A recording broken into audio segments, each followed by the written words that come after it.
Bem, boa noite a todos os presentes, boa noite à professora mestre Cláudia, que está aqui connosco hoje para partilhar connosco todo esse conhecimento sobre este tema que é tão interessante e tão interdisciplinar sobre a ventilação mecânica não invasiva.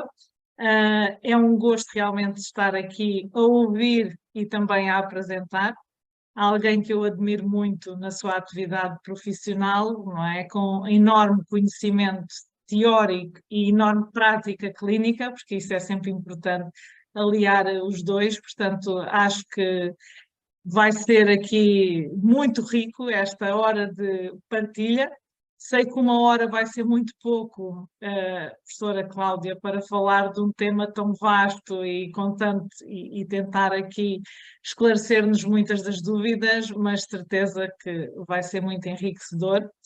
Então, agradecer a todos aqueles que se inscreveram para estar presente neste webinar, que estão, os que vão assistir posteriormente e que não estão aqui conosco agora em direto.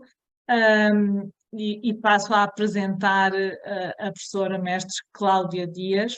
É licenciada em Fisioterapia pela Escola Superior de Saúde Jean Piaget do Algarve, tem pós-graduação em Fisioterapia Respiratória pela Universidade Atlântica, mestre em Fisioterapia Respiratória pela Universidade de Aveiro, fisioterapeuta na empresa de cuidados respiratórios Lindo Saúde, com vasta experiência em ventilação mecânica não invasiva e técnicas instrumentais e não instrumentais de mobilização e remoção de secreções, experiência no acompanhamento de doentes neuromusculares pediátricos e adultos, no domicílio, com ventilação mecânica não invasiva, participação em vários congressos, jornadas, cursos e workshops na área de fisioterapia respiratória.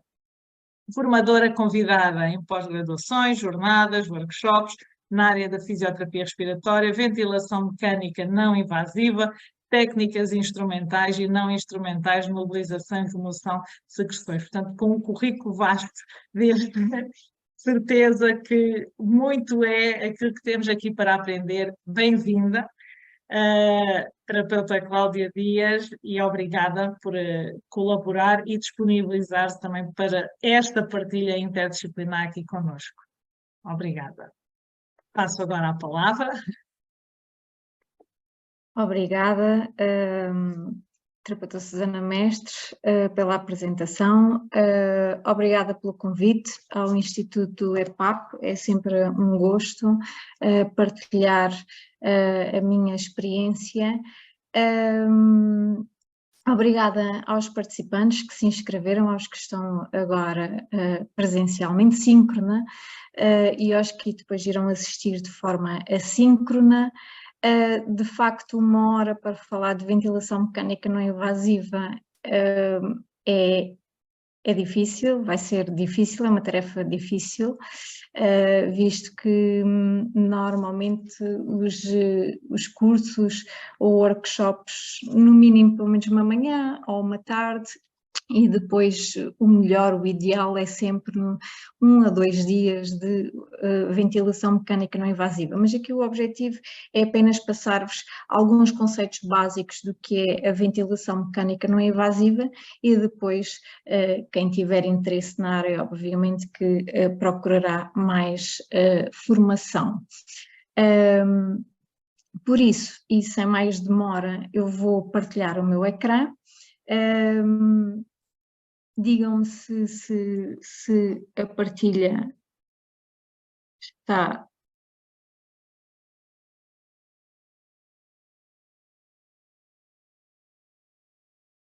Ok, digam-me se já estão a ver a partilha do ecrã. Não está em modo de apresentação ainda, já está. Já está, ok. Pronto. E estão-me a ouvir bem? Espero que sim. Sim.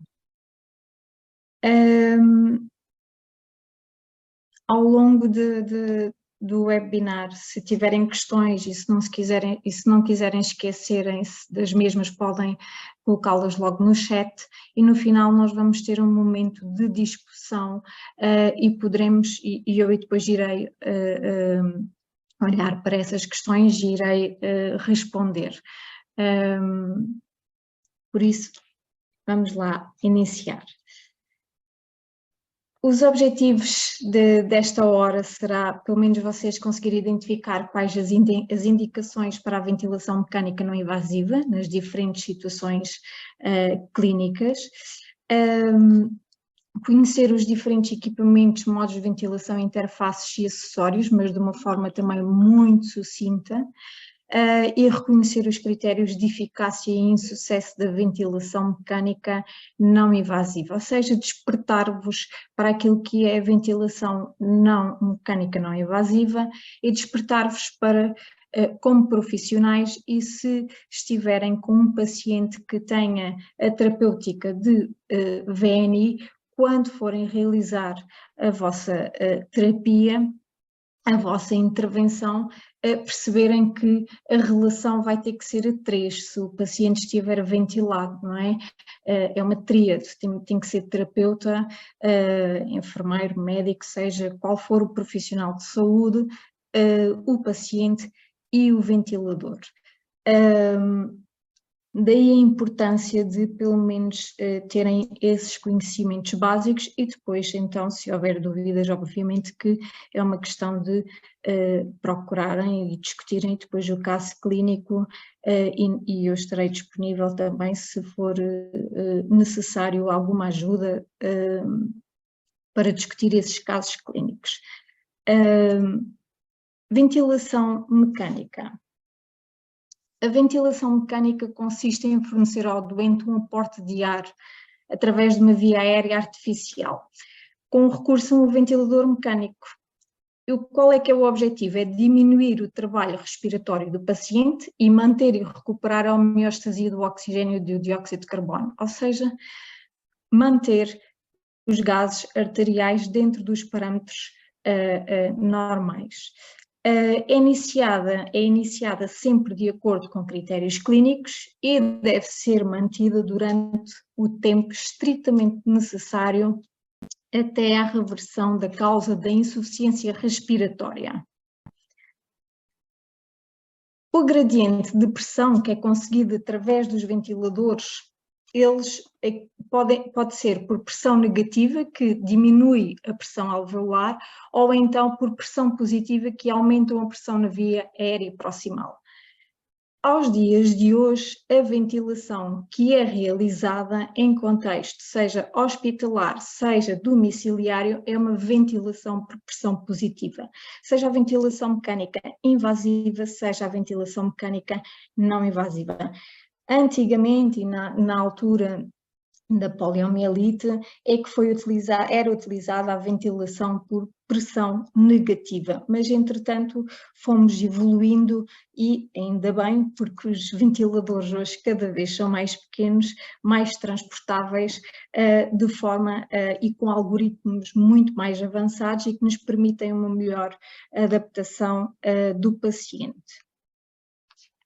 Então, a pressão positiva, que é a ventilação atualmente realizada, é a aplicação intermitente de uma pressão superior à atmosférica, na entrada da via aérea, e que vai criar um gradiente de pressão entre esta, ou seja, entre a via aérea, a entrada, e o alvéolo, condicionando a inspiração no momento da aplicação da pressão. E é o método atual de suporte ventilatório, seja na ventilação invasiva, seja na não invasiva. Aqui também só chamar para a atenção, o webinar é sobre ventilação mecânica não invasiva, mas gostava de partilhar com vocês algumas efeitos que ocorrem face à ventilação mecânica invasiva, nomeadamente decorrentes de intubação traqueal, as infecções nasocomiais, as pneumonias associadas à ventilação, o desconforto do doente, o stress, a alteração da capacidade de comunicar, a necrose, a estenose da parede traqueal. Depois, as causadas pela ventilação, que pode ocorrer por barotrauma ou volotrauma, normalmente na ventilação, depois depende também das escolas e dos hospitais, das escolas, dos médicos, mas na ventilação invasiva é muito utilizada a ventilação por volume, e na ventilação não invasiva é utilizada maioritariamente a ventilação por pressão, e que eu já vou explicar a diferença e porque que é utilizada a ventilação por pressão em ventilação não invasiva. E as causadas pela inatividade dos músculos respiratórios, o que nos vai levar e vai-nos trazer problemas no desmame ventilatório dos pacientes. Aqui um estudo que foi realizado com doentes com insuficiência respiratória aguda hipercapnica, com DPOC agudizada e com edema agudo do pulmão, onde uma amostra de 50 doentes foram submetidos à ventilação mecânica não invasiva e outros 50 à ventilação mecânica invasiva. E consegue-se ver claramente, deixa-me só aqui buscar o ponteiro,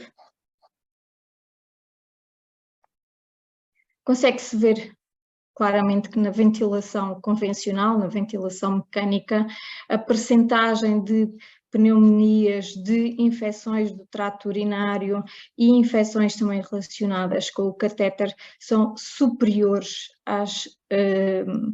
aos doentes que foram submetidos à ventilação mecânica não invasiva. Por este motivo, e a revisão e a literatura tem evoluído nesse sentido, existem guidelines para a ventilação não invasiva, critérios clínicos para iniciar, e obviamente que a ventilação mecânica não invasiva não substitui a ventilação invasiva. Existem critérios muito bem definidos, tanto para a ventilação invasiva como para a ventilação não invasiva. Mas de facto aquilo que os estudos nos aportam é que quando nós estamos perante uma insuficiência respiratória aguda ou crónica agudizada, existe uma janela de oportunidade para intervenção, para iniciar-se ventilação mecânica não invasiva, por forma a evitar-se a ventilação invasiva, por forma também a evitarmos todas estas situações que podem decorrer pela ventilação invasiva. No entanto, se essa janela de oportunidade for ultrapassada, não se deve manter ou insistir com a ventilação não invasiva. As guidelines são muito bem claras nesse sentido e obviamente que se deve avançar e os médicos avançam para a ventilação invasiva. Então, e no que consiste a ventilação mecânica não invasiva? Consiste numa pressão positiva, na via aérea superior, sem a necessidade de intubação endotraqueal ou por traqueostomia. A interface entre o doente e o ventilador é habitualmente uma máscara facial ou nasal, ou ainda pode-se, e temos aqui, mas aqui num contexto agudo, são as mais utilizadas, normalmente a oronasal ou facial, mas também se pode fazer ventilação mecânica não invasiva com peça bucal, mas em insuficiências respiratórias crónicas. Pelo que se evitam as complicações inerentes à intubação endotraqueal ou traqueostomia. Quais são, então, as indicações clínicas para a ventilação mecânica não invasiva? Bem, temos que ter um paciente que esteja com uma insuficiência respiratória. Esta insuficiência respiratória pode ser aguda, crónica agudizada ou crónica. Relativamente à insuficiência respiratória, ela pode ser parcial ou global. Ela é uma insuficiência respiratória parcial quando temos apenas uma hipoxémia, uma falência na oxigenação. Mas rapidamente ela pode evoluir para uma insuficiência respiratória global, ou seja, uma hipoxémia e hipercapnia. Na insuficiência respiratória aguda, quando ela é detectada em contexto de urgência, normalmente é o que acontece e cada vez mais inicia-se ventilação não invasiva em contexto de urgência ou então em contexto de serviços de doentes agudos, ou muitas das vezes os doentes até passam da urgência e depois rapidamente iniciam na urgência de ventilação e depois rapidamente passam para os cuidados intermédios. E qual é que é o objetivo de se iniciar a ventilação mecânica não invasiva na insuficiência respiratória aguda? É precisamente evitar intubação traqueal, diminuir o tempo de internamento em cuidados intensivos, e está descrito também, os estudos mostram-nos precisamente que o início precoce dentro da janela de oportunidade de ventilação não invasiva diminui o tempo de internamento do doente em cuidados intensivos, diminui a mortalidade, há redução de infecções nosocomiais, porque não temos algo a invadir a via aérea, e menor utilização de sedação, que também a utilização da sedação contribui para o fracasso no desmame ventilatório face à fraqueza muscular associada e ao tempo, e depois obviamente que o paciente pode ficar ou não sedado.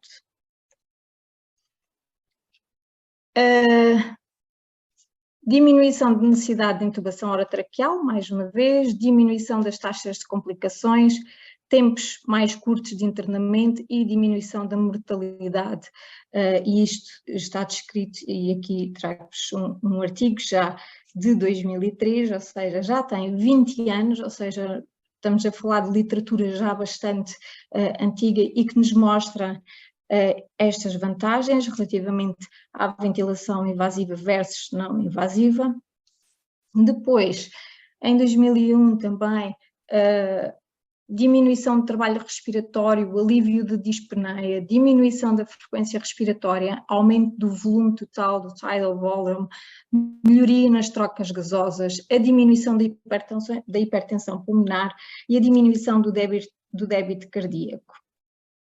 Obviamente que leve depois a diminuição do consumo de oxigênio pelo miocárdio.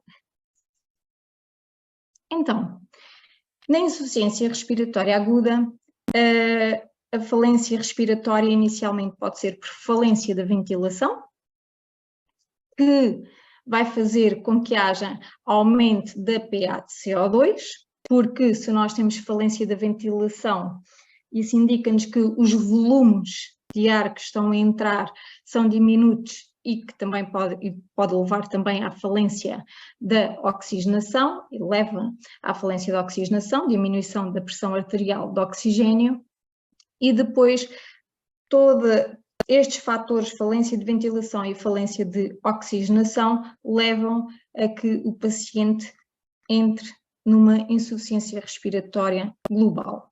Quando nós temos uma falência da ventilação, ou seja, quando estamos a falar, e normalmente tem a ver, quando falamos em falência de ventilação, falamos em falência da bomba ventilatória, ou seja, tudo o que seja parte muscular, caixa torácica, aquilo que contribui para a nossa entrada e saída de ar nas nossas vias aéreas. Quando falamos em falência de oxigenação, já falamos em falência de pulmão, vias aéreas, que estas duas levam-nos à equação motriz do sistema respiratório, porque a variação da pressão pleural ela só é conseguida se nós variarmos o volume, que é dependente da elastância, e essa situação está precisamente aqui na falência da ventilação, que pode levar à falência da ventilação, e depois a segunda parte da equação, que é a variação do débito, que é dependente da resistência das vias aéreas, ou seja, uma situação de um doente que tenha um edema agudo do pulmão, que tenha uma DPOC, uma asma agudizada e que pode levar à falência da oxigenação. Ou então podemos ter falência da proteção das vias aéreas com diminuição da escala de Glasgow. Tanto na falência de ventilação como na falência de oxigenação, a intervenção pode passar por ventilação mecânica não invasiva ou ventilação mecânica invasiva. Vai depender precisamente da janela de oportunidade e vai depender da estabilidade hemodinâmica do paciente.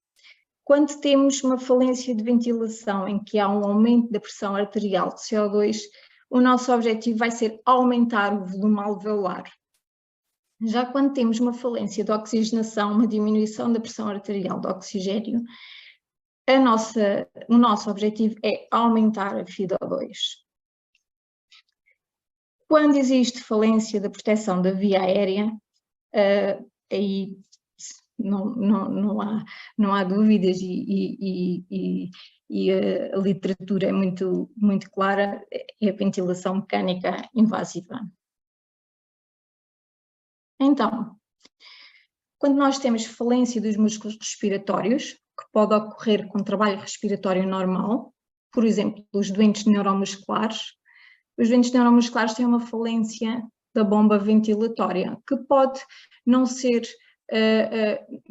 podem ter um trabalho respiratório normal e não ser visível esta falência respiratória, e só ser detectada num contexto de agudização, ou no caso dos pacientes serem acompanhados em contexto de consulta e onde fazem os seus exames de rotina, e nomeadamente fazem as gasometrias, e consegue-se perceber que existem diminuições, alterações nos gases arteriais, nomeadamente a PaO2, PaCO2, bicarbonatos e por aí. Já na DPoC existe um aumento do trabalho da musculatura respiratória, na DPoC, na asma ou no síndrome de obesidade e hipoventilação, ou por entrega de oxigênio diminuída, como é o caso de o edema agudo do pulmão. Qual é que vai ser o nosso objetivo nestas situações? É diminuir a PaCO2, ou seja, passarmos de uma hipercapnia para uma normocapnia, diminuir o trabalho respiratório do paciente e aumentar o volume alveolar para estabilizar o pH até à reversão da causa condicionante, ok? Ou seja, normalmente em contexto de ventilação, e que nós já vamos falar, quando existe hipercapnia, trabalha-se muito com as PIPs altas para recrutamento alveolar, para washout de CO2. Quando estamos perante uma hipoxémia, em que o objetivo é manter a PaO2 adequada até à reversão da patologia subjacente, o objetivo é recrutamento dos espaços aéreos, aumento da pressão transpulmonar ou no final da expiração ou inspiração, ou seja, pressões expiratórias no fim da expiração, positive, PIP quer dizer Positive Expiratory and Positive Expiratory and Expiratory Pressure, ou seja, é a pressão mantida no final da expiração, ok? E o objetivo é manter PIPs altas, há valores recomendados, há protocolos, há guidelines que nos orientam, consoante as situações clínicas, precisamente para manter os alvéolos abertos e permitir melhorar as trocas gasosas. Obviamente, e se for necessário, acoplar oxigênio e aumentar a FiO2, consoante também a hipoxémia, se é grave, moderada ou leve. Mais recente são as guidelines da European Respiratory Society de 2017, onde nos mostram a evidência relativamente, se ela é forte, se existe uma evidência alta, moderada, baixa ou muito baixa. E relativamente à prevenção da hipercapnia para a instituição da VNI na DPoC exacerbada, a recomendação, segundo estas guidelines, é moderada. Na hipercapnia e DPoC em exacerbação, a literatura é clara que é muito forte a recomendação, ou seja, DPoCs que tenham exacerbações com hipercapnia, a entrada na urgência deve-se iniciar ventilação mecânica não invasiva. Edema agudo do pulmão, recomendação elevada, nos imunodeprimidos, recomendação elevada, nos cuidados paliativos para alívio também da dispneia e conforto, nos doentes em pós-operativos, em traumas, todas estas têm a recomendação elevada, e depois temos aqui pós-tubação, falha na pós-tubação ou em situações de fraqueza muscular em doentes hipercápnicos, em que a recomendação já é elevada. Acho que alguém levantou a mão e eu não sei se os participantes podem intervir.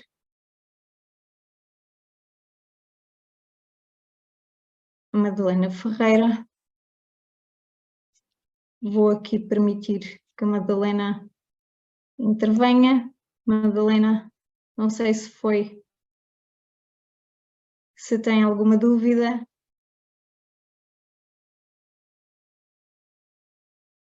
Não? Então vou continuar.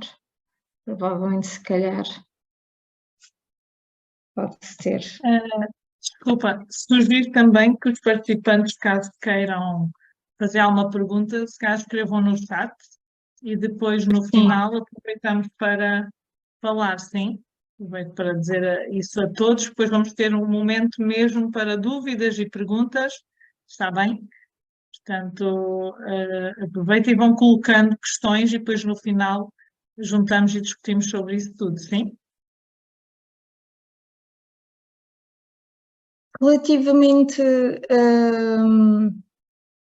aos critérios de seleção do doente, o doente tem que estar consciente e colaborante, a terapêutica tem que estar otimizada, obviamente tem que haver dificuldade respiratória e necessidade de suporte ventilatório, taquipneia, respiração paradoxal, utilização de músculos acessórios e alteração dos valores gasimétricos, nomeadamente pH inferior a 7,35, a pH de CO2 superior a 45 ml de mercúrio e uma PAFI inferior a 200, e que não exista contraindicação para o uso da ventilação mecânica não invasiva.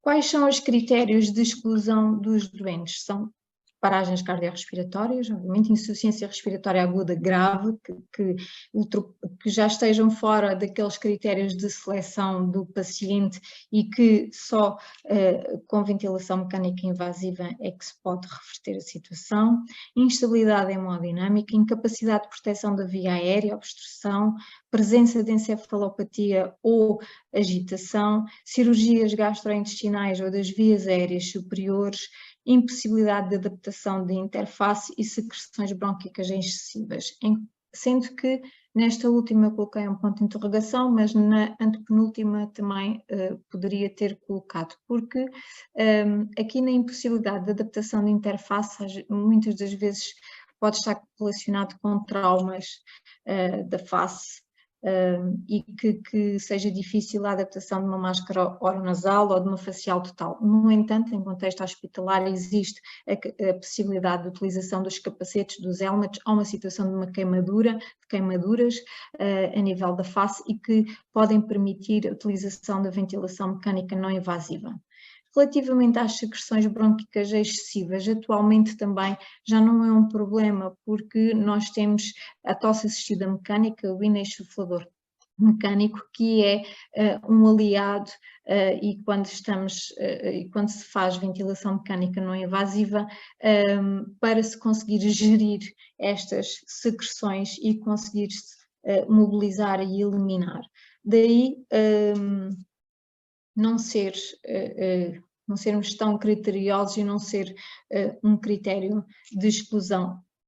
Óbvio, se não tivermos meios, não é, de auxílio para tratar o paciente, pois aí sim poderá ser um critério de exclusão do doente.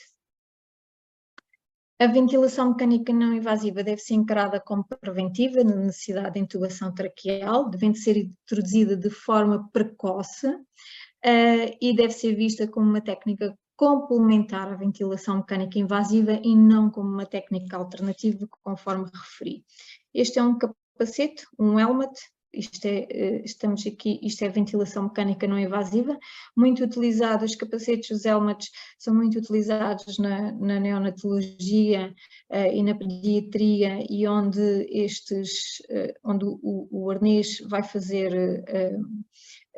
ser seguro através das virilhas, e nos adultos é pelas axilas. Foi muito utilizado agora em contexto de Covid, era a máscara preferencial por causa de dispersão de partículas, porque se conseguia-se controlar muito melhor, não havia tanta dispersão de partículas e assim protegiam-se os profissionais de saúde e o meio onde o paciente estava. Tem que haver uma seleção criteriosa dos doentes, os protocolos clínicos bem desenhados e ter atenção que a ventilação mecânica não invasiva na insuficiência respiratória aguda, após 1 a 2 horas de ser instituída, se nós não tivermos reversão dos gases arteriais, na gasimetria, apenas está a servir para atrasar a terapia definitiva com ventilação mecânica invasiva e podemos estar até a aumentar a mortalidade neste paciente por se estar a atrasar a ventilação mecânica invasiva. E a instituição da ventilação mecânica não invasiva nas primeiras 2 horas é mesmo de extrema importância e é necessária uma equipa de profissionais bem experiente e que tem que ter aquele doente monitorizado e que tem que estar constantemente a alterar parâmetros ventilatórios, a fazer-se as gasimetrias, a verificar-se que parâmetros é que são necessários alterar para se ter sucesso na ventilação.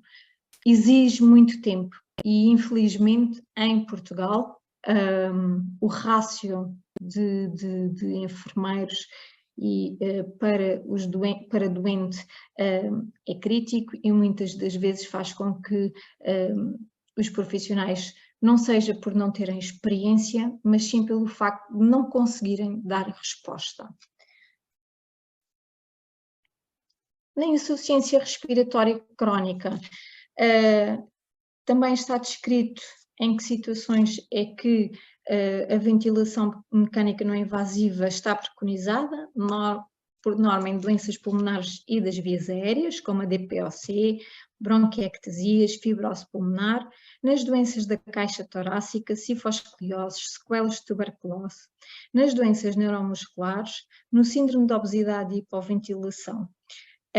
E nestas situações, quando falamos em insuficiência respiratória crónica, são pacientes que, por norma, estão a ser acompanhados e que a instituição da ventilação, por norma em contexto ambulatório, pela equipa que o acompanha, pela equipa de médicos, fisioterapeutas, enfermeiros e que fazem a adaptação em contexto de ambulatório, ou então pode ser iniciada em contexto de domicílio, porque o paciente estará numa situação estável e onde foi verificado que, em contexto de consulta de seguimento, que já está dentro dos critérios para iniciar ventilação mecânica não invasiva.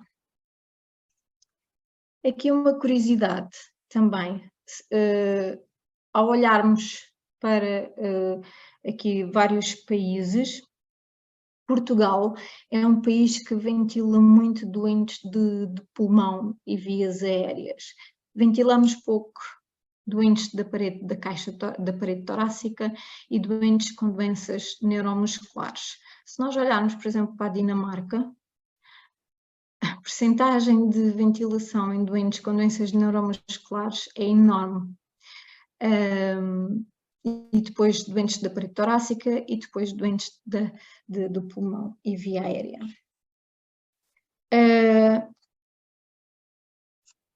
A questão das doenças neuromusculares, e se nós estivermos despertos para esta situação, não se esqueçam que as doenças neuromusculares levam à falência da bomba ventilatória, daí a importância destes pacientes serem acompanhados em contexto de consulta de especialidade, precisamente para serem avaliados e para se perceber se têm necessidade ou não de iniciar terapêuticas de auxílio à sua ventilação. Porquê? Porque aquilo que faz variar a pressão pleural é a variação do volume, que é dependente da elastância. E o que é que faz variar este volume, não é? E que está dependente da elastância? É precisamente a força muscular.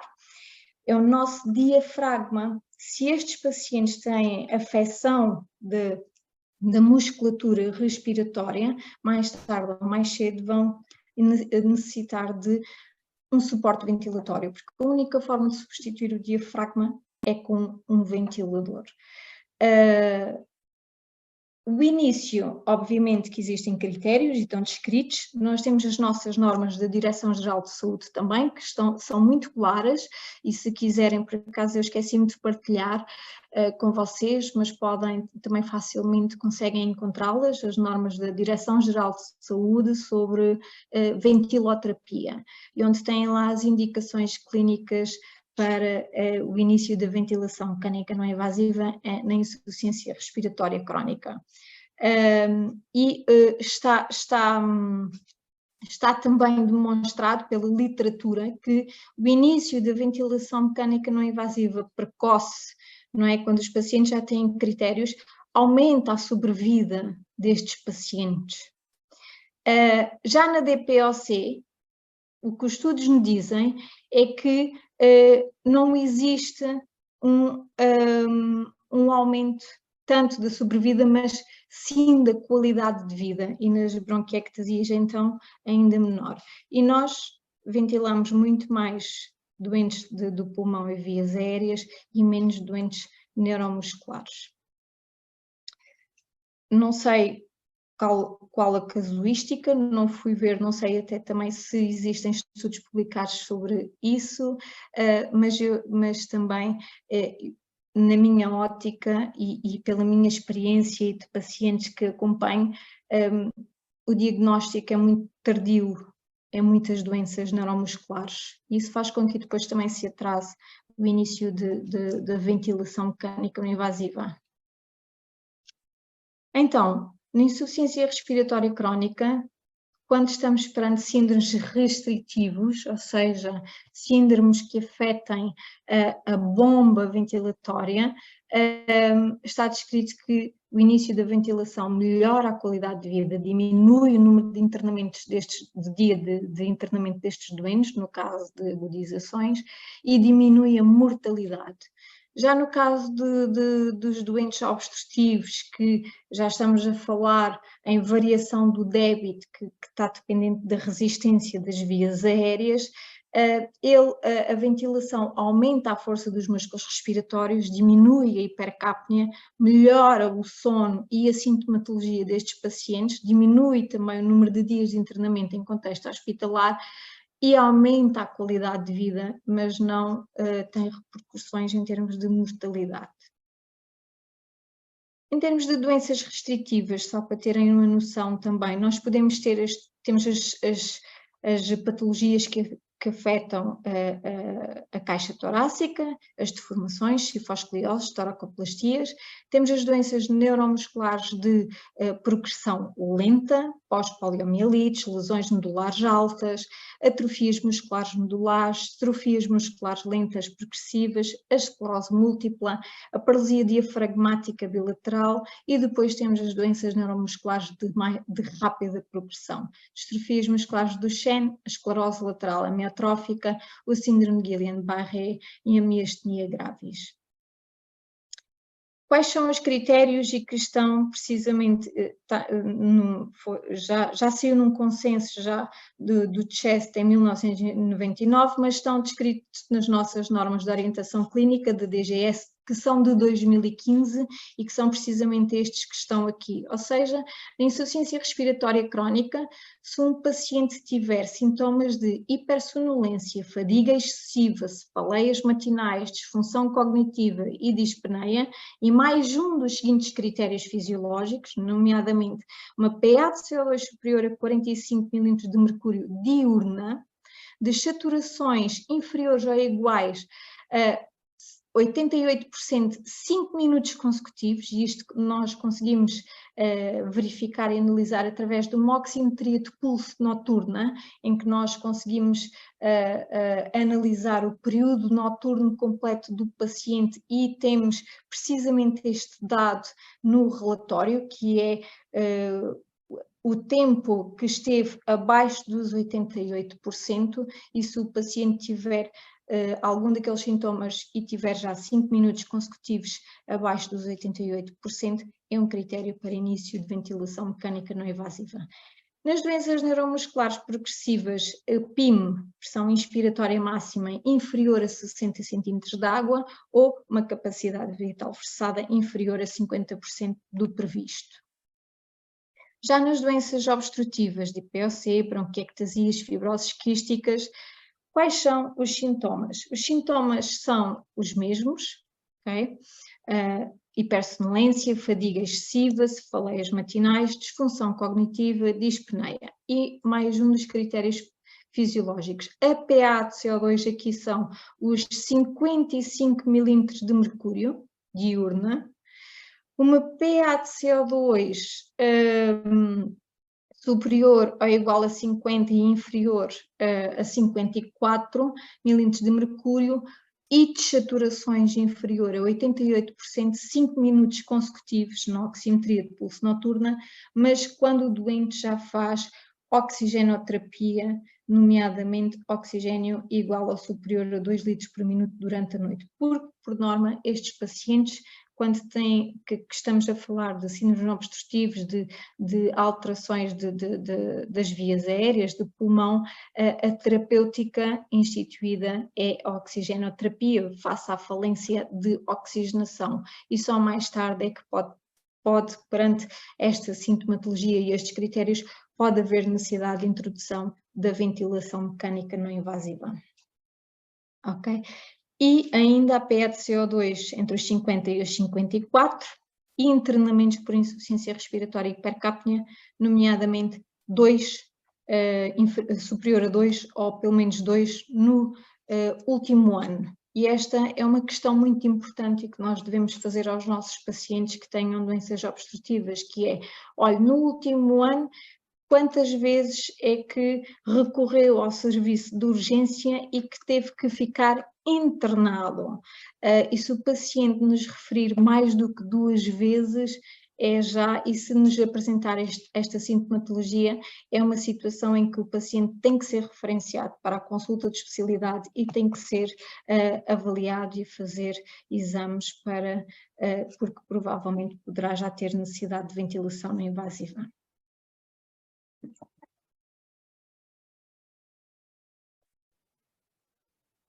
Ok, isto de uma forma rápida e sucinta em termos de critérios, depois deixo-vos e para vocês lerem precisamente as guidelines que foi partilhado com vocês, e também sugiro a leitura das normas da Direção-Geral de Saúde. Ora, como é que nós vamos ventilar o paciente? Obviamente vamos precisar de um ventilador, e já vou falar também dos ventiladores, e vamos precisar de interface, não é? E acessórios.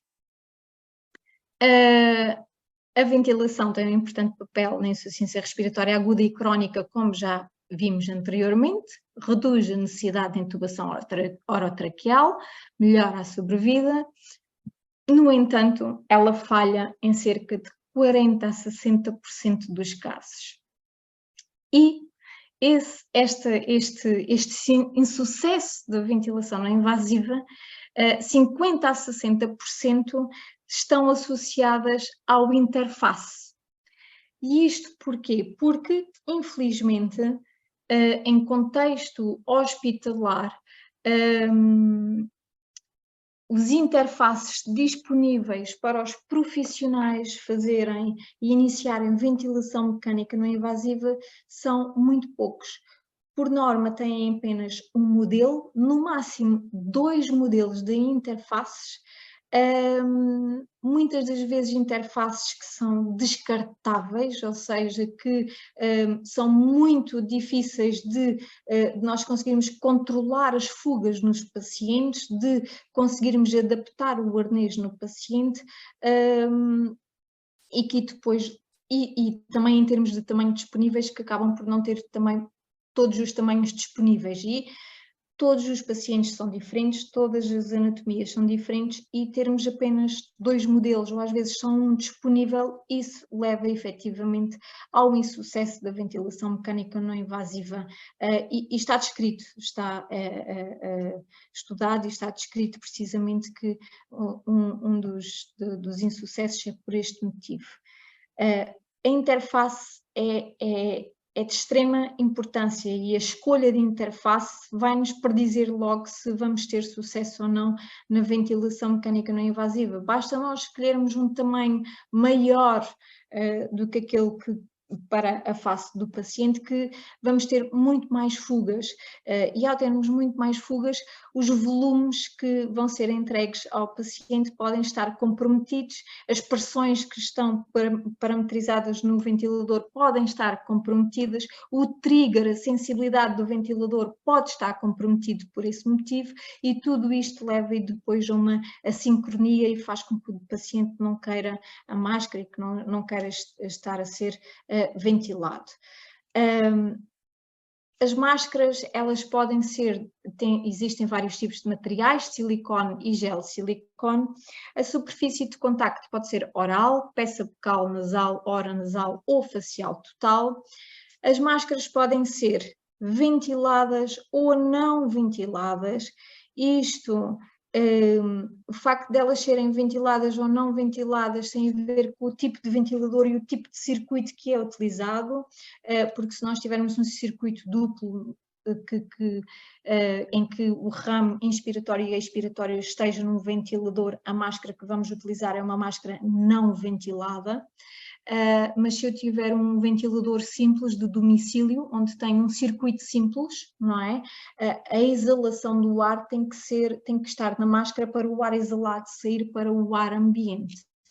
Agora, em contexto de Covid, foi adotado, e na ventilação mecânica não invasiva, aquilo que estava preconizado era precisamente as máscaras não ventiladas, mesmo utilizando um circuito simples, mas o que se fazia era a colocação de uma válvula exalatória e, logo a seguir à máscara, um filtro bacteriológico, precisamente para evitar a dispersão das partículas diretas à face dos profissionais e que estivessem depois a trabalhar com o paciente. E com a válvula exalatória, a dispersão das partículas eram realizadas no sentido caudal e não havia tanta dispersão e tanta contaminação. E depois as máscaras têm uma válvula anti-asfixia, mas nem todas têm, algumas têm e outras não. E muitas das vezes esta válvula anti-asfixia é confundida com a válvula exalatória da máscara. E que são coisas, são diferentes, porque esta válvula anti-asfixia é uma válvula que a máscara tem que, em caso de o ventilador parar, a válvula cai e existe uma abertura para o ar exalado sair. Quando o ventilador começa a pressurizar, esta válvula anti-asfixia encerra e não deixa o ar sair. E muitas das vezes, quando nós seguramos nesta máscara, esta válvula está para baixo e temos aquela zona aberta, e então é facilmente confundido com uma máscara, com uma máscara ventilada. Por isso temos de ter atenção se o paciente, e quando colocamos a máscara, se essa válvula, se existe uma membrana ou não, e se ela fecha quando se inicia a ventilação. E depois temos máscaras de uso único ou uso múltiplo. O uso único são máscaras descartáveis, normalmente são máscaras com material mais fraco, partem-se mais facilmente, o arnês também não é tão não é tão bom para adaptação.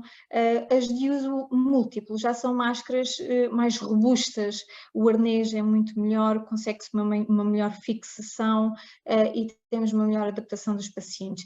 E a de uso múltiplo, atualmente, já muitos hospitais são as máscaras que compram, são as máscaras de uso múltiplo e que têm depois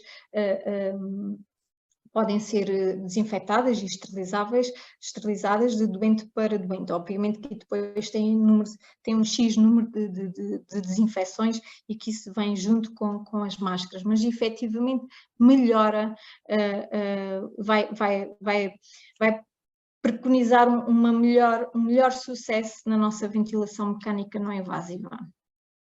Por isso, então, em termos de máscaras, temos almofadas nasais, que são de mínimo contacto, apenas a nível do nariz, das narinas. Temos as máscaras nasais, que são apenas de nariz, a oronasal, que apanha nariz, boca, a facial total, que fica à volta do rosto, e temos o capacete. Ora, quanto mais pequena a máscara, menor é o espaço morto. Okay? Logo, mais fácil vai ser de se controlar as fugas no paciente. Quanto maior o espaço morto, mais difícil vai ser de controlar fugas, além de que o rebreathing de CO2 pelo espaço morto está aumentado. E por isso, normalmente na utilização de máscaras com espaços mortos maiores, tem-se que ter atenção à utilização das PIPs, das EPAPs que são utilizadas, porque pode ser necessário aumentar-se para nós termos garantia de um washout do CO2. No entanto, em contexto de agudização, a máscara que mais é utilizada é a oronasal. Num contexto de uma insuficiência respiratória crónica estável, aquilo que está preconizado e o que se tenta fazer é iniciar-se a ventilação com uma máscara nasal, porque a nossa respiração fisiológica é pelo nariz, iniciamos a inspiração pelo nariz. Obviamente que há doentes que vão abrir a boca e que numa fase inicial pode ser difícil de nós adaptarmos, mas existem acessórios e que nos vão facilitar, nomeadamente no fecho da boca, nomeadamente um apoio de queixo, e que nos facilita essa adaptação. Mas numa situação dessas, e aquilo que está preconizado é a máscara nasal, e mesmo em doentes, e aqui falando no síndrome da apneia obstrutiva do sono, aquilo que está preconizado mesmo é iniciar-se com as máscaras nasais. Em termos de vantagens e desvantagens, a máscara oronasal, se o paciente estiver em contexto de agudização, ele vai abrir a boca, não é? Porque está com um trabalho respiratório muito maior, abre a boca para ter um maior fluxo de ar e então conseguimos que o paciente consiga fazer essa respiração, não é? E de boca aberta. E é mais usada. Em termos de desvantagens, alguns pacientes queixam-se de claustrofobia, existe o risco de aspiração, maior espaço morto, mais pontos de contacto, ou seja, quanto mais pontos de contacto, mais úlceras de pressão podem vir a surgir. Okay? A nasal, muito menos espaço morto, menor fuga, menor risco de aspiração, o paciente permite que o paciente possa falar, menos claustrofobia, menor contacto, se cura da mucosa em termos de desvantagem, porque o ar ao passar pela nasofaringe vai secar a boca, mas existem acessórios, nomeadamente a umidificação, que depois facilita esta situação. Dificuldade na adaptação a altas pressões, porque com altas pressões e as máscaras também, as próprias máscaras, os fornecedores indicam quais são as pressões máximas que se podem utilizar com cada máscara. O capacete, ele permite uma liberdade de movimentos da cabeça e do pescoço, tem um menor contacto, no entanto tem muito espaço morto. Alguns doentes queixam-se de claustrofobia, zumbido auditivo, irritação ocular por causa do ar a nível dos olhos, é apenas de uso hospitalar e o ponto de pressão é nas axilas. A peça bucal é muito utilizada em contexto de insuficiência respiratória crónica nos doentes neuromusculares, no entanto já começa a ser também muito utilizada em contexto hospitalar, no desmame ventilatório de pacientes, ou por exemplo em situações em que o paciente esteja a fazer, que esteja traqueostomizado e que ainda esteja ventilado e que esteja num processo de decanulação e que necessite de um suporte ventilatório, porque permite ao paciente que a face fique liberta e consegue se adaptar bastante bem e vamos dar suporte ventilatório ao paciente. Esta oral atualmente já não existe, tive um paciente com esta máscara, esta é do género daquelas de, quando vamos fazer snorkeling, que tem aquela, que segura com os dentes a máscara e depois tem aqui um apoio a nível do occipital.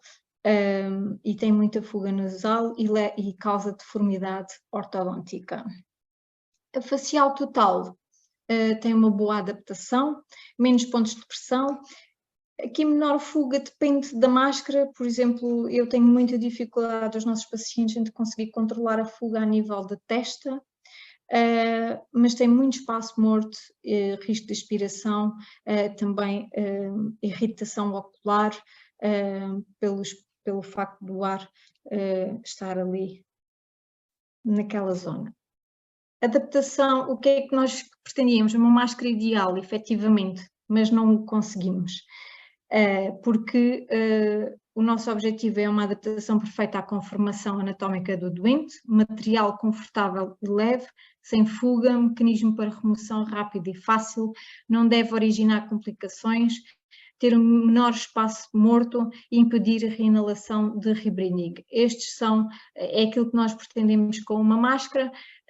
Claro que as anatomias são muito diferentes e, por exemplo, eu coloquei aqui uma foto de uma criança porque, infelizmente, na área de pediatria nós temos um gap muito grande relativamente a tamanhos e a máscaras disponíveis para a pediatria. Existem muitas para os adultos, mas na pediatria temos aqui algumas falhas e muitas das vezes temos que utilizar máscaras de adultos, máscaras nasais como máscaras oronasais na pediatria. Ok, espero que ainda estejam aí. Vamos entrar agora dentro dos ventiladores, nos parâmetros e nos modos ventilatórios. Assim, existe uma panóplia de ventiladores. Estão sempre a surgir novos ventiladores, algoritmos que estão a surgir, que as empresas vão criando e vão colocando nos ventiladores. O conselho que eu vos dou é, sempre que tenham um paciente ou no local onde trabalham, se utilizam ventiladores, é saber que ventilador é que é utilizado e lerem o manual clínico daquele ventilador e perceber como é que como é que funciona o algoritmo daquele ventilador, quais são as modalidades ventilatórias. Porque, na realidade, nós só podemos ventilar ou a pressão ou o volume. Na pressão, é estabelecida uma pressão e o volume vai ser variável. Quando se ventila a volume, é o volume que é programável e a pressão vai ser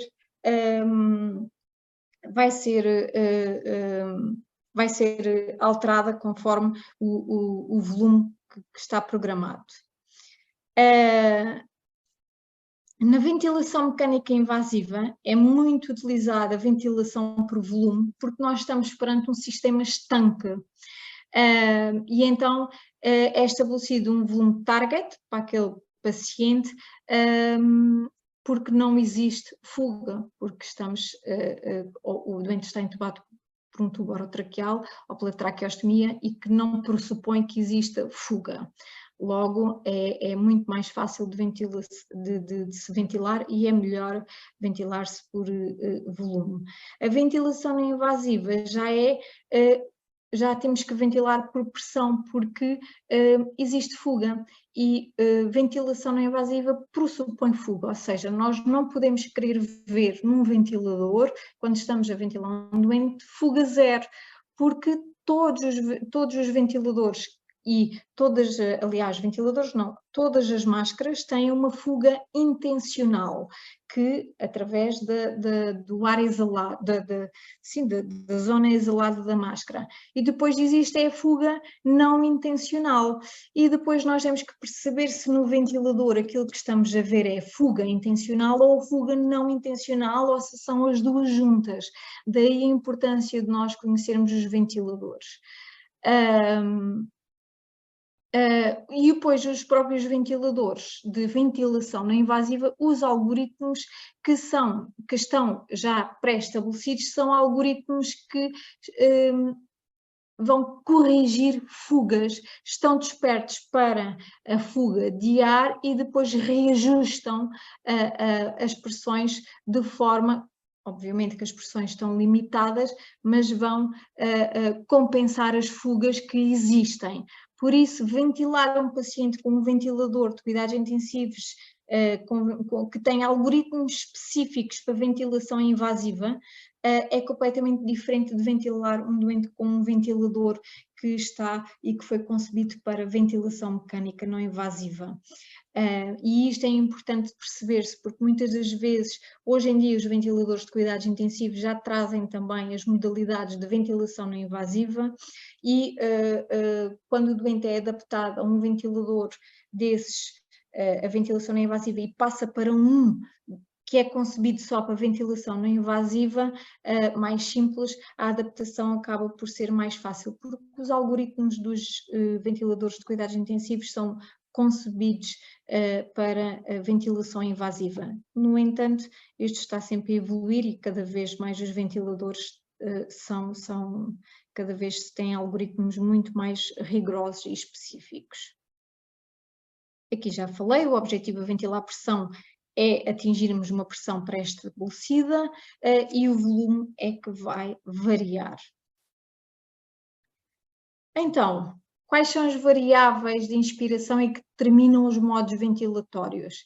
Eu tenho um início, não é, da inspiração, onde vou ter no ventilador um trigger inspiratório, um disparo. E este trigger pode estar sensível, muito sensível, pode estar duro, muito duro, ou seja, é aquilo que vai predizer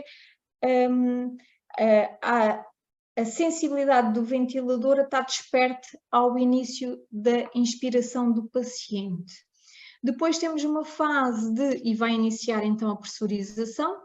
Depois temos uma fase de manutenção, de limite, que é quando se atinge a pressão inspiratória que está programada, e depois temos a finalização, a passagem à fase expiratória, a ciclagem, o ciclo onde podemos ter também o trigger, onde temos o trigger expiratório também para programarmos. Então, esta repartição de trabalho respiratório entre o doente e o ventilador é o que nos vai predizer se nós estamos perante uma modalidade assistida, ou controlada, ou se uma modalidade completamente controlada. Aqui já falei. Por isso, as três formas de nós ventilamos, o doente vai estar ventilado a pressão ou a volume, ou seja, quando vocês olharem para um ventilador, vão olhar para o ventilador, para a curva de pressão e de volume e vão perceber, se a pressão for fixa e o volume estiver a variar, é porque o paciente está ventilado a pressão. Se vocês olharem e verificarem que o volume é fixo e há um target e a pressão é que varia, é porque o doente está ventilado a volume. E depois vão tentar perceber se o paciente está numa ventilação controlada, ou seja, quem faz o trabalho todo é o ventilador. Se o paciente está numa ventilação assistida ou controlada, ou seja, o ventilador está desperto para a sensibilidade do paciente a iniciar a inspiração, mas como ainda não temos uma situação completamente controlada do paciente, queremos controlar aquela ventilação e então vamos ter uma ventilação assistida ou controlada, ou então temos uma ventilação espontânea só, em que vamos dar suporte ventilatório ao paciente só, mas é ele que está em ventilação espontânea e que o ventilador inicia e termina consoante o ciclo respiratório do paciente. Ou seja, numa modalidade controlada, nós não temos autonomia do doente e a frequência respiratória é obrigatória quando se coloca no ventilador, e esta é uma modalidade que não é utilizada em ventilação mecânica não invasiva. Okay? Uma modalidade controlada não é utilizada em ventilação mecânica não invasiva. Já a modalidade ventilatória assistida ou controlada é uma que é utilizada, é uma modalidade utilizada em ventilação mecânica não invasiva, em que a autonomia do doente é parcial, onde nós colocamos uma frequência respiratória de backup no ventilador e outros parâmetros. No modo ventilatório espontâneo ou espontâneo temporizado, em que nós damos uma pressão de suporte ao paciente, a autonomia do doente é total. Vamos colocar também uma frequência respiratória de backup, mas também para controlar aquele tempo, aquele ciclo, nós controlamos o ciclo do paciente para garantirmos uma relação e é razoável, e dependendo se o doente ainda tiver hipercapnico ou não, vamos colocar um tempo inspiratório no ventilador. E esta é uma modalidade também muito utilizada na ventilação mecânica não invasiva. Nesta parte de modos ventilatórios da forma de programação havia muito por dizer, não há tempo. Aqui o que me interessa é que vocês percebam que a ventilação pode ser por pressão ou por volume e depois ou é controlada, ou é assistida ou controlada, ou é espontânea. A ventilação, o famoso BiPAP, binível, que nós muito ouvimos dizer, o doente tem um BiPAP. BiPAP ficou o nome porque era a marca de um equipamento da Respironics e acabou por ficar como BiPAP, mas o correto é dizer ventilação por binível, ou seja, uma ventilação por 2 níveis de pressão, porque aquilo que nós vamos fazer é programar um IPAP, dar uma pressão inspiratória ao doente e uma pressão expiratória. E o diferencial entre o BiPAP e o EPAP dá uma pressão de suporte ao paciente. O CPAP. O CPAP há autores que consideram como uma modalidade ventilatória, no entanto o CPAP não gera volume. O CPAP é uma pressão contínua na via aérea, imaginem um secador a mandar ar e contínuo, apenas vai manter a patência da via aérea, vai-nos garantir que a via aérea esteja aberta. É o que é mais utilizado nos síndromes da apneia obstrutiva do sono, e a CPAP não gera volumes, ou seja, nós não vamos dar suporte ventilatório ao paciente com uma CPAP. Estamos a terminar, já com algum atraso, peço desculpa. Complicações da ventilação mecânica não invasiva. Já fui falando também, a ausência de formação e experiência dos profissionais, a incorreta seleção do interface, fatores anatómicos, a idade do doente, patologia de base, o índice de gravidade da doença, o estado nutricional, a integridade cutânea, a etiologia da insuficiência respiratória aguda e o modo ventilatório que é utilizado. Diminuímos a probabilidade se adequarmos a explicação do procedimento e dos objetivos esperados ao paciente, se fizer-se uma correta adaptação e ajuste de máscara, se prevenirmos a redução das complicações. E a adaptação à VNI necessita de um período básico de adaptação e tolerância que pode variar entre 1 a 2 horas. Eu, em contexto de insuficiência respiratória crónica, quando vamos adaptar um doente, no mínimo 1 a 2 horas a adaptar a ventilação ao paciente é necessário. Recomendações: os níveis de pressão positiva a aplicar devem ser crescentes, o tempo inspiratório curto, controle de fugas e ajuste de interface. Em termos de complicações, as mais frequentes são o desconforto, a claustrofobia, eritema facial, o racho eritiforme, conjuntivites, úlceras nasais e fugas. No entanto, reforço, ventilação pressupõe fuga. No entanto, as fugas podem afetar a eficácia da ventilação não invasiva e elas podem surgir como ou pela interface ou pela diminuição da permeabilidade das vias aéreas superiores, abertura da boca e a sincronia do ventilador. As fugas inferiores a 0,4 litros por segundo são toleráveis e há ventiladores que, e nos manuais eles indicam quais é que são as compensações de fugas, mas há ventiladores que compensam fugas até 40 litros por minuto, 50 litros por minuto, alguns que vão até aos 60 litros por minuto. No entanto, ter atenção que quando existem fugas que não estão a ser controladas, nós podemos estar na iminência de manter uma pressão eficaz, reduzir a eficácia da ventilação, haver falha no trigger inspiratório, o prolongamento do tempo inspiratório, aqui depois que leva à não detecção do fim da inspiração do paciente e maior requisitos de oxigênio no circuito.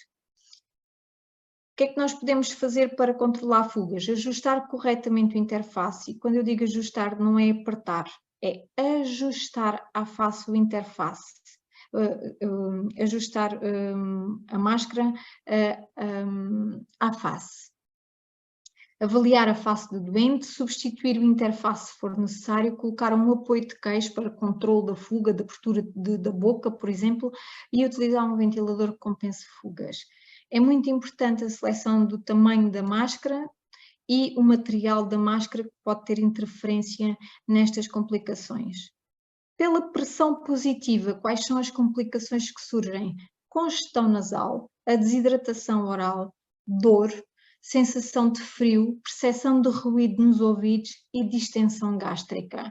Por isso temos que estar também alerta para estas queixas dos doentes e o que nós devemos é logo prevenir congestão nasal, lavagem antes de se iniciar a ventilação, lavagem do nariz com soro fisiológico, garantir a hidratação daquele paciente, não apertar muito a máscara e ter atenção à questão da sensação de frio do ar, o ambiente em volta. Normalmente em contexto hospitalar não acontece tanto, mas em contexto de domicílio acontece, e é garantir que o ar ambiente está a uma temperatura adequada, mas também existem depois circuitos aquecidos, umidificadores que também vão aliviar a questão da desidratação e melhorar também na secura das mucosas, e na distensão gástrica também perceber se o paciente está a abrir a boca e se há fuga direta para a entrada de ar direta para o esófago,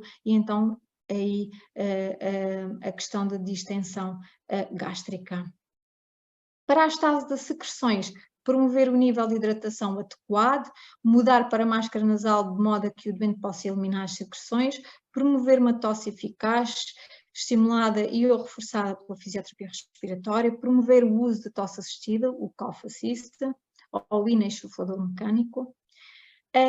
E quais são os indicadores clínicos que nos dizem que não estamos a ter sucesso na ventilação? A instabilidade hemodinâmica, a deterioração do estado de consciência, o doente não estar cooperante, agitado, ansiedade extrema, o aumento da frequência respiratória, fadiga muscular, acidose ou hipoxémia não corrigidas nas primeiras horas, vômitos ou aspiração do vômito. Devemos prevenir, devemos de intervir de forma rápida e eficaz, seleção correta e cuidadosa dos doentes, informar e explicar e preparar o paciente, seleção correta do interface, monitorização contínua e uma equipa de profissionais de saúde motivados e com experiência. Esta é a melhor forma de nós conseguirmos ter sucesso na ventilação mecânica não invasiva. Obrigada.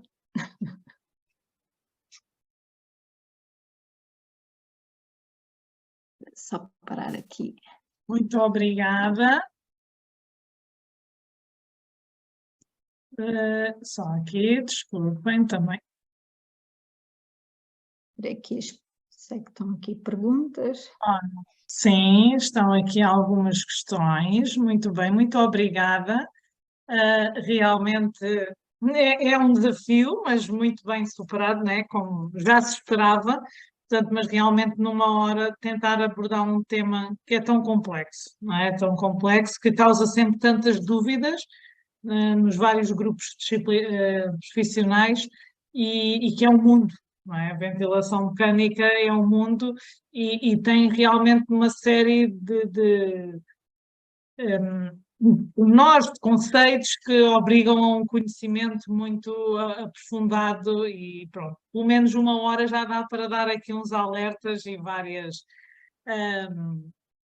muita informação importante para quem está na prática e de certeza que será muito útil. Obrigada, terapeuta Obrigada. Cláudia.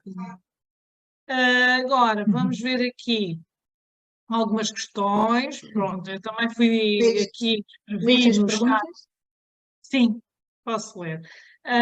Vamos lendo aqui uma a Lês uma e e eu falar. respondo. Como? Lê que eu respondo. Sim, sim. Ah, Mais ok. fácil. Sim, pronto. Ainda estão a tempo, à medida que vamos falando aqui estas perguntas e que a terapeuta Cláudia vai respondendo, podem colocar, aproveitem para colocar algumas dúvidas que tenham, escrevam aqui no Questions and Answers, aqui, para depois não ficarem com as dúvidas e já não haver oportunidade de esclarecer. Então, aqui uma das perguntas colocadas pela Rita.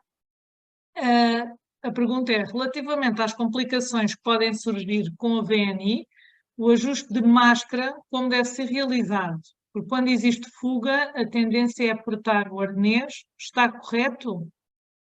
É a pergunta da Rita. Obri- Obrigada, Rita, pela pergunta. Sim, é uma pergunta muito pertinente e até estava a ver se eu tinha aqui uma máscara, porque eu trouxe material para cima, e vi se eu tinha aqui uma máscara só para rapidamente mostrar, mas por acaso acho que não estava. Mas pronto, não tem problema. Então, o ajuste do interface, quando existe fugas, está incorreto nós apertarmos o arnês, porque o apertar o arnês vai fazer com que nós façamos mais pressão sobre os pontos ósseos, nomeadamente aqui na zona da pirâmide do nariz, na zona do zigomático, e que é onde depois começam a surgir as úlceras de pressão. A máscara, as máscaras hoje em dia, elas têm uma dupla membrana. Essa dupla membrana serve precisamente como câmara pressurizadora. Quando o ventilador está a pressurizar, ela, como tem duas membranas, o que a máscara faz é precisamente aliviar a pressão na face. Faz isto, o ventilador pressuriza e faz. Se eu apertar muito o arnês, esta dupla membrana deixa de ter esta função da câmara de ar, de pressurização e de alívio de pressão. E aquilo que está recomendado é, quando existe fuga, é reajustar, ou seja, retirar pelos clipes, porque às vezes basta o doente virar a cara, mudar de posição na cama e já houve um desajuste da máscara. Então é retirar pelos clipes, readaptar novamente a máscara e a indicação que damos é que nós devemos conseguir sempre introduzir 2 dedos entre a face e o arnês. Se nós não conseguirmos introduzir 2 dedos entre o arnês e o interface, é porque ela está demasiado apertada, seja a nível da testa, seja aqui a nível da boca. Também não sei se penso que respondi. Sim, penso que terá sido claro, senão a Rita poderá colocar aqui. Está aqui alguém que levantou a mão, mas o que eu peço é que escreva a pergunta. Não é possível falar, portanto, oralmente aqui para colocar a questão, por isso escrevam as vossas perguntas aqui neste espaço dedicado a isso mesmo. Obrigada, terapeuta Cláudia. Sim, acho que é muito claro. E realmente esse ajuste é importante, muito importante, seja para evitar fugas, mas também para evitar zonas de pressão que muitas das vezes são frequentes e são difíceis de evitar e, portanto, é sempre também aqui, parece algo simples, mas que é um pormenor muito importante. Aqui outra pergunta, portanto, de outro participante aqui. Se o paciente tiver queixas de aerofagia, o que se deve fazer? Como? Normalmente, quando os pacientes utilizam, quando nós adaptamos uma máscara oronasal, e o paciente tem tendência para a abertura da boca, se as pressões forem muito altas, o esfíncter esofágico ele abre com pressões superiores a 25 centímetros de água. Então é muito facilmente entrar ar para o esófago. Então, uma das formas que nós temos de corrigir e colmatar essa situação é alterar a máscara. Em vez de ter uma máscara oronasal, é passar para uma máscara nasal e colocar-se um apoio de queixo e ensinar ao paciente e explicar que deve tentar manter a boca fechada enquanto o ventilador lhe manda o ar. Mas essa é a forma que temos para corrigir a aerofagia. Em situações muito graves, pois aí tem mesmo que depois ser feito o processo invasivo para retirada do ar. Obrigada. Aqui mais uma pergunta da Rita. Numa situação de estado de secreções, a VNI pode ser insucesso por esse motivo? O que se deve fazer? Sim, claramente, Rita. Eu Um penso dos que há, insucessos.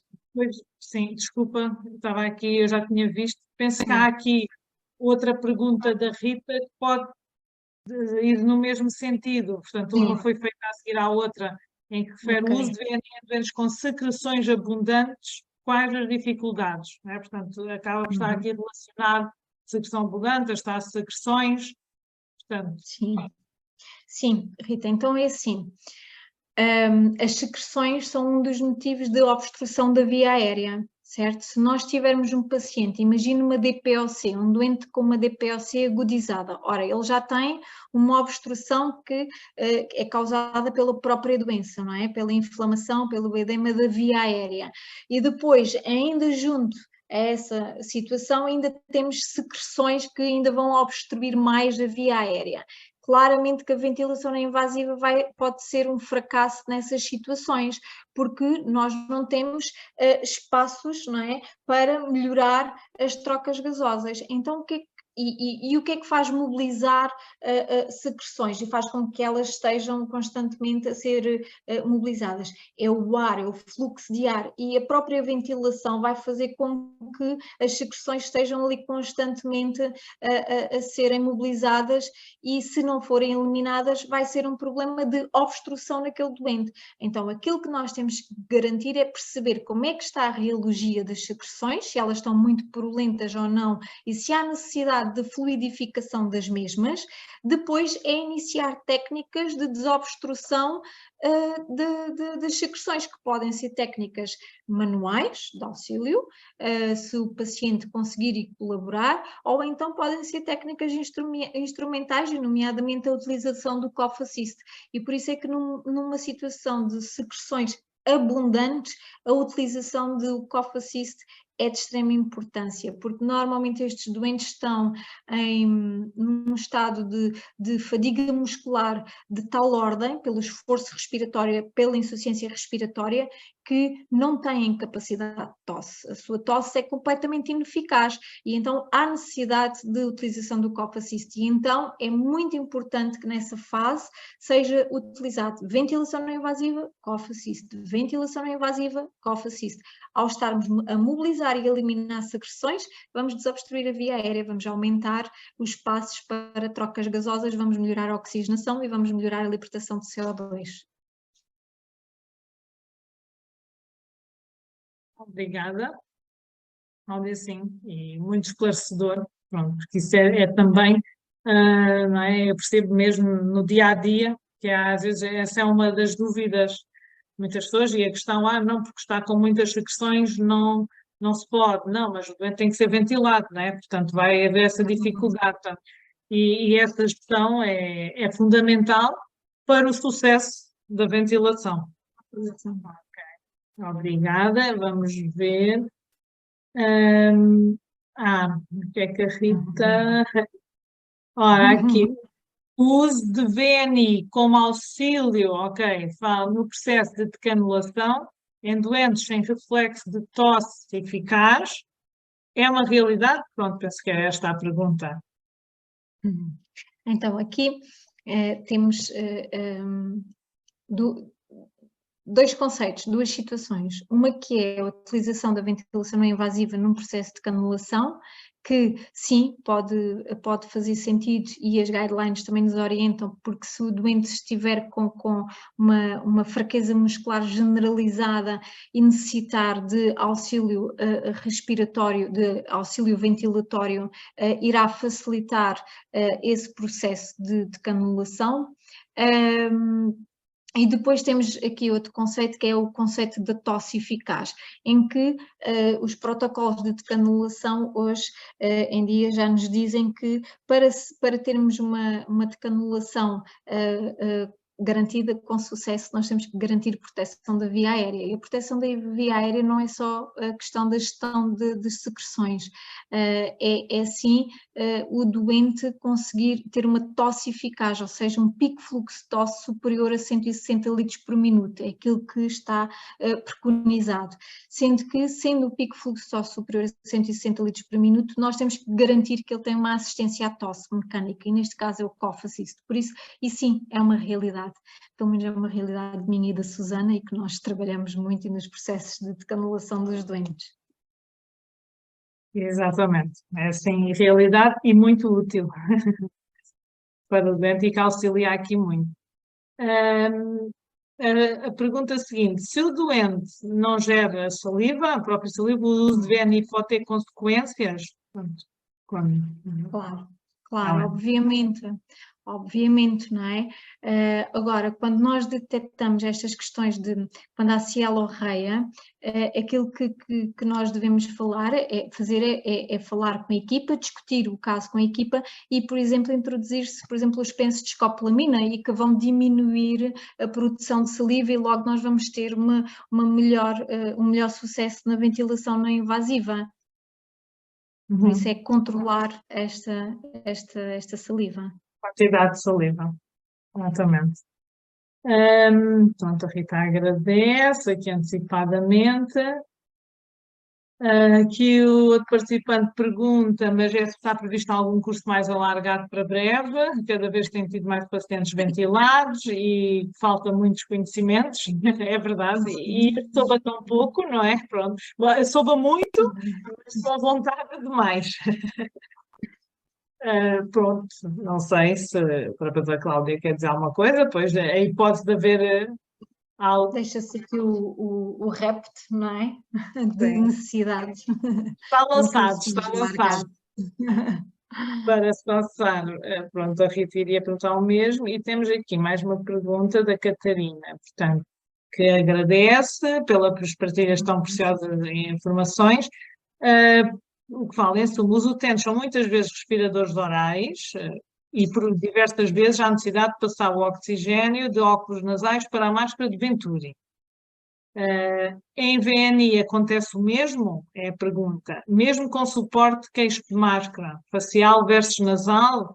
E pronto, esta é uma questão. E depois pergunta, com sonda nasogástrica ou sonda orogástrica, qual a máscara, no geral, será a mais eficaz, tendo em conta a fuga extra que ocorre? Obrigada. Realmente, esta é uma questão que muitas vezes nos colocam, por exemplo, nós, terapeutas da fala, que muitas das vezes não querem colocar sonda ao doente, o doente precisa de ser nutrido de forma alternativa porque precisa de fazer VNI e depois não há uma boa adaptação da máscara com a presença da sonda. Isto hoje é um problema, não é? Porque deixarmos o doente sem nutrição e hidratação.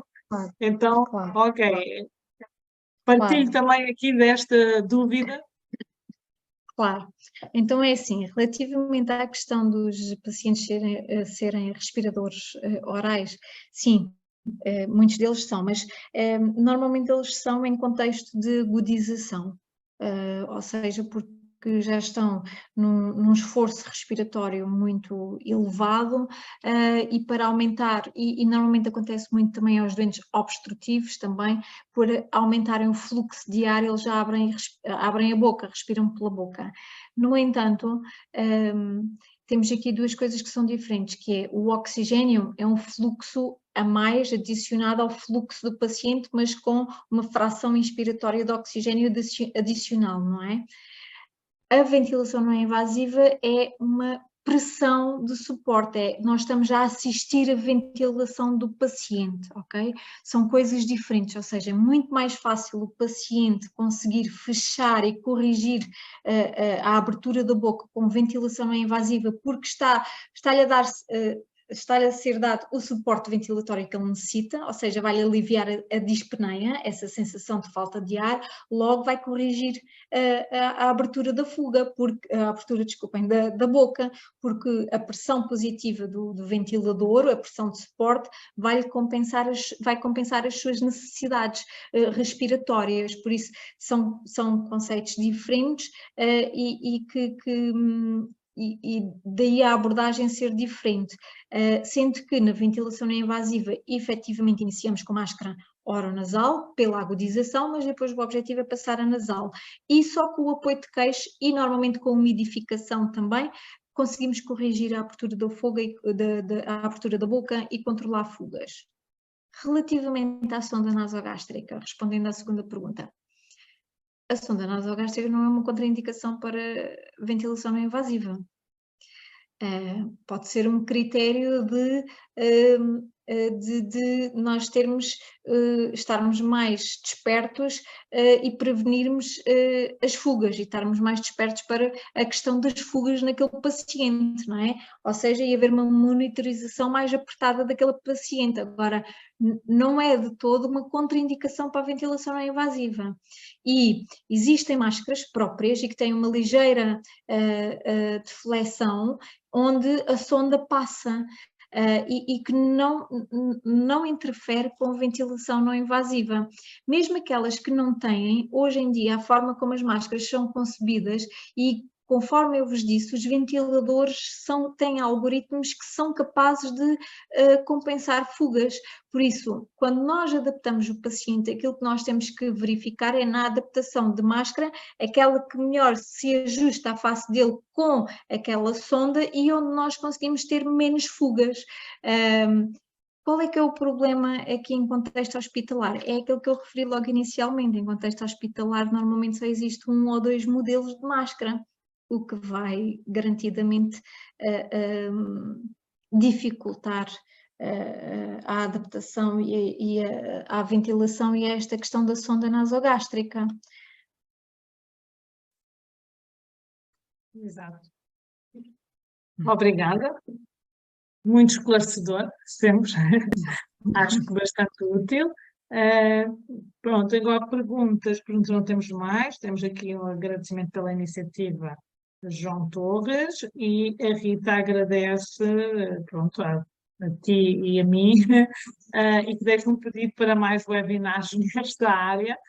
Portanto, foi lançado o veto, vai-se pensar aqui, portanto, em alargar o tema, em novas datas, mas pronto, penso que realmente que seja o primeiro de outros e que venha na sequência. Por isso é que também, quando colocam questões, colocam dúvidas, ajudam a quem está do lado de cá a perceber realmente quais são as dificuldades de quem está no terreno e a prática para poder-se também assim orientar novos webinars e dirigidos ao esclarecimento dessas dúvidas, não é? Penso que através da Cláudia, para ter esse grado do mesmo, não é? Que nos ajuda, não é? Às vezes a perceber realmente, sabemos quem está no terreno e através da Cláudia com quem lida, não é? E é uma pessoa que lida em muitos locais distintos e perceber as dificuldades dos profissionais, não é? Que estão ali a lidar com. Mas mesmo nestes webinars, a vossa participação, não é? Todos os participantes e colocação de dúvidas também ajuda na organização de novos webinars nesse sentido, não é? E daí que às vezes, além de ser um momento de partilha e de aproveitarmos para tirar dúvidas, também nos deixa a nós, não é, todos, com a vontade, ok, de mais e qual a direção desse novo webinar, do próximo, não é? Exato, é isso mesmo, Susana, porque de facto, e conforme eu referi, uma das situações que leva ao fracasso da ventilação não invasiva é a falta de experiência e de conhecimento dos profissionais de saúde. E depois, aliada a esta situação, também é a falta de recursos, não é? E como nós costumamos dizer, não é? Corriqueiramente não se faz omeletes sem ovos. Não é? Mesmo assim, muitas vezes os profissionais fazem e dão muito deles para conseguirem corresponder às necessidades dos pacientes. E o facto os nossos objetivos são precisamente estes, é partilhar esta informação e estarmos disponíveis para dar resposta às vossas dúvidas e necessidades, de forma sempre a melhorarmos a situação clínica do paciente, sempre em prol do paciente. Obrigada a todos pelos resistentes. É verdade, muito obrigada. Portanto, já estamos aqui dentro do tempo, tudo foi cumprido. Agradecer uma vez mais a terapeuta Cláudia Dias por colaborar, portanto, aqui conosco e pela excelente apresentação e esclarecimentos. E também agradecer aos participantes, a todos aqueles que se inscreveram, quem esteve aqui connosco hoje, a quem vai assistir posteriormente. E esperamos encontrar-nos brevemente, novamente.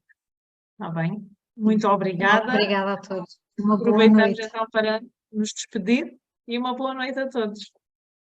Obrigada a todos. Boa noite. Boa noite.